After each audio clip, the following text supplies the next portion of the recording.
आर्थिक योजनाओं में विकास की धीमी गति के कारण causes of slow growth rate during economic planning 4 class BCom 1। Bharat में आर्थिक योजनाओं के दौरान विकास की गति धीमी रही है। उसके पीछे निम्नलिखित कारण हैं, जैसे आर्थिक कारण, इकोनॉमिक कॉजेज। वास्तव में आर्थिक तत्वों के विकास की दर पर ही अर्थव्यवस्था की विकास की दर भी निर्भर करती है। कृषि उत्पादन में योजना काल में धीमी प्रगति हुई है। इसके बहुत से कारण हैं, जैसे मानसून पर निर्भरता, खेती के पुराने तरीके, अच्छे बीज तथा खाद की कमी। भारत में औद्योगिक उत्पादन की वृद्धि दर 1951 से 2019 तक औसतन 5% रही है। औद्योगिक उत्पादन में विशेष वृद्धि न होने के कारण, जो कि निम्नलिखित हैं, जैसे देश में बिजली की कमी, आधारभूत उद्योगों की कमी, मशीनों तथा कच्चे माल के लिए विदेशों पर निर्भरता, उत्पादन करने के पुराने ढंग, सार्वजनिक क्षेत्र के उद्योगों की अकुशलता आदि। इसके अतिरिक्त भारत में पूंजी निर्माण की दर कम है तथा कैपिटल आउटपुट रेशो भी अधिक है। इसलिए आर्थिक विकास में अपेक्षाकृत अधिक वृद्धि नहीं हो पाई। प्रशासनिक कारण, एडमिनिस्ट्रेटिव कॉजेज। भारत में पंचवर्षीय योजनाओं के निर्माण तथा लागू करने की व्यवस्था बहुत ही दोषपूर्ण है। योजनाओं को लागू करने के लिए योग्य, कुशल, ईमानदार प्रशासकों की बहुत कमी है। भारत में सामुदायिक विकास योजनाओं के कार्यकर्ता, जैसे ग्राम सेवक, खंड विकास अधिकारी आदि की नियुक्ति उनकी योग्यता के आधार पर ना होकर बल्कि राजनीतिक संबंधों और सिफारिशों के आधार पर होती है। इससे सामुदायिक विकास एवं ग्रामीण विकास योजनाएं अधिक सफल नहीं हो पाई। राजनीतिक कारण, पॉलिटिकल कॉजेज। भारत एक प्रजातंत्रात्मक देश है, जिसमें सरकार की नियुक्ति हर 5 वर्ष के बाद चुनाव में जनता सरकार को चुनती है। अतः मंत्रियों का मुख्य उद्देश्य अपने वोटरों को संतुष्ट करना होता है। इसके लिए कई बार वे नीतियां लागू नहीं की जाती जो कि योजनाओं के लिए लाभप्रद होती हैं। उदाहरण के लिए राज्यों को अपनी आय बढ़ाने का प्रबंध करना चाहिए तथा इसके लिए कृषि आय कर तथा दूसरे नए कर लगाने चाहिए, परंतु राज्य सरकारें ऐसा नहीं करती, क्योंकि वो अपने वोटरों को नाराज़ नहीं कर सकती, जिसका देश के आर्थिक विकास पर बुरा प्रभाव पड़ता है।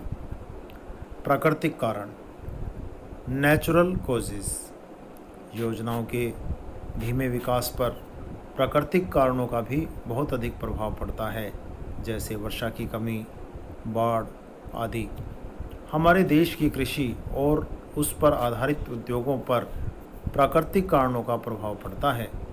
यह कहा जा सकता है कि कुछ योजनाओं की सफलता में मानसून का काफ़ी योगदान था, तो कुछ योजनाओं की असफलता के लिए वर्षा का ना होना या वर्षा का अत्यधिक होना जिम्मेवार रहा है।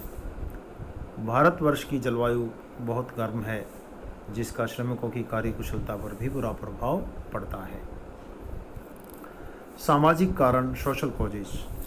प्रत्येक देश के आर्थिक विकास पर सामाजिक संगठनों, परंपराओं और रीति रिवाजों का भी बहुत अधिक प्रभाव पड़ता है। दुर्भाग्यवश भारत के सामाजिक तत्व देश की आर्थिक विकास के अधिक अनुकूल नहीं हैं। जातिवाद, संयुक्त परिवार प्रथा, दहेज प्रथा, लिंग भेद, पर्दा प्रथा, सामाजिक रीति रिवाज व उत्सवों पर व्यर्थपूर्ण पैसा खर्च करना आदि ऐसे बहुत से सामाजिक कारण हैं जो देश के आर्थिक विकास की गति पर बुरा प्रभाव डालते हैं। भारतीय लोग अंधविश्वासी हैं। उनका भौतिकवाद के स्थान पर अध्यात्मवाद पर अधिक ध्यान है। जनसंख्या वृद्धि भी आर्थिक विकास की धीमी गति का मुख्य कारण रही है। अंतर्राष्ट्रीय कारण, इंटरनेशनल कॉजेज। भारत के आर्थिक विकास की धीमी गति पर अंतर्राष्ट्रीय कारणों का भी काफ़ी अधिक प्रभाव पड़ा है। भारत को 1962 में चीनी आक्रमण तथा 1965 व 1971 में पाकिस्तान के आक्रमण का सामना करना पड़ा। जो धन देश के आर्थिक विकास पर खर्च किया जाना था, उसका काफ़ी बड़ा भाग दूसरे देशों से हथियार मंगवाने तथा सुरक्षा की समस्याओं पर खर्च करना पड़ा। पेट्रोल की कीमतों में होने वाली वृद्धि भी हमारी योजनाओं पर बुरा प्रभाव डालती है। वर्ष 1991 में गल्फ वार के कारण पेट्रोल की कीमतों में काफ़ी अधिक वृद्धि हुई। वर्ष 2001 के यूएसए पर आतंकवादी आक्रमण के बाद विश्व की गिरती हुई अर्थव्यवस्था ने भारतीय अर्थव्यवस्था को बुरी तरह से प्रभावित किया। वर्ष 2011-12 में आए यूरोपीय सार्वजनिक ऋण संकट व वैश्विक आर्थिक संकट के कारण वैश्विक अर्थव्यवस्था भी मंदी में आ गई, जिसका हमारी अर्थव्यवस्था पर भी काफ़ी बुरा प्रभाव पड़ा। नैतिक कारण, मोरल कॉजेस। पंचवर्षीय योजनाओं में विकास की धीमी गति के लिए केवल आर्थिक कारण ही जिम्मेवार नहीं हैं, बल्कि कुछ ऐसे नैतिक कारण भी हैं जो हमारे देश की आर्थिक विकास की गति के धीमा होने के लिए उत्तरदायित्व हैं। यह देश में राष्ट्रीय भावना का अभाव है। निजी स्वार्थ लोगों के जीवन का मुख्य अंग बन गया है।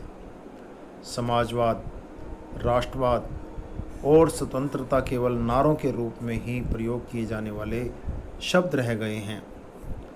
इसी कारण योजनाओं का क्रियान्वयन, इम्प्लीमेंटेशन ऑफ प्लान्स ठीक प्रकार से नहीं हो पाया। नैतिकता के अभाव में रिश्वतखोरी, भ्रष्टाचार व घोटाले के कारण योजनाओं के लिए आवंटित धन सही जगह पर प्रयोग नहीं होता है। अंत में संक्षेप में हम यह कह सकते हैं कि भारत में योजनाओं के उद्देश्य तो काफ़ी ठीक हैं, परंतु उन्हें लागू करने के प्रयत्न अधिक सफल नहीं हो सके हैं। प्रोफेसर बारबरा वार्ड के अनुसार भारतीय नियोजन निर्माण के दृष्टिकोण से अधिक मजबूत रहा। अपेक्षाकृत क्रियान्वयन, इम्प्लीमेंटेशन की दृष्टि से, अर्थात चीज़ों को सोचने में अधिक मजबूत रहा है, अपेक्षाकृत उन्हें करने में मजबूत नहीं रहा है। तो हम यही कह सकते हैं कि आर्थिक योजनाओं के धीमी गति के जो मुख्य कारण हैं, उन्हीं के कारण ही भारत देश के आर्थिक विकास की गति धीमी रही है। धन्यवाद।